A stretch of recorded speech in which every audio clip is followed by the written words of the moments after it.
తెలంగాణ పర్యాటక క్షేత్రాలలో చూడదగ్గ ప్రదేశం లక్నవరం. జలకళతో పర్యాటకులను ఆకర్షిస్తున్న లక్నవరం సరస్సు. లక్నవరం సరస్సు అందాలు పర్యాటకులను కట్టిపడిస్తున్నాయి. ఇది మేడారంలో వెళ్లే మార్గంలో ములుగు జిల్లాలో ఉంది.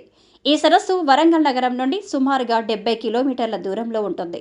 చుట్టూ కొండలు, చెట్లు, తీగల వంతెన, నీరు పర్యాటకులను ఆకర్షించే విధంగా ఉంటుంది.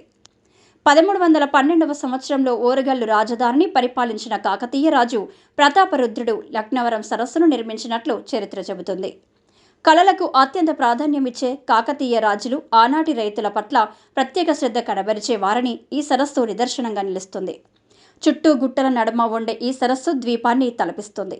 ఇక్కడ రెండు వైపులా నిర్మించిన తీగల వంతెనలు కేరళ వాతావరణాన్ని తలపిస్తాయి.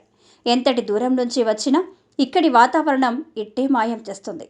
అంతేకాకుండా సరస్సులో బోటు షికారు, స్పీడ్ బోట్లతో పాటు సైక్లింగ్ బోట్తో పర్యాటకులు సరస్సులో విహరించవచ్చు. కుటుంబ సమేతంగా లక్నవరం సరస్సు అందాలను తిలకిస్తూ సరస్సులో సరదాగా బోటింగ్ చేస్తూ చుట్టూ ఉన్న ప్రకృతి అందాలను చూస్తూ ఆనందంగా గడపవచ్చు. కాంక్రీట్, ఇనుము ఉపయోగించకుండా కట్టిన ఈ కట్టడం ఇప్పటికీ చెక్కు చెదరకపోవడం విశేషంగా చెప్పవచ్చని స్థానికులు అంటున్నారు.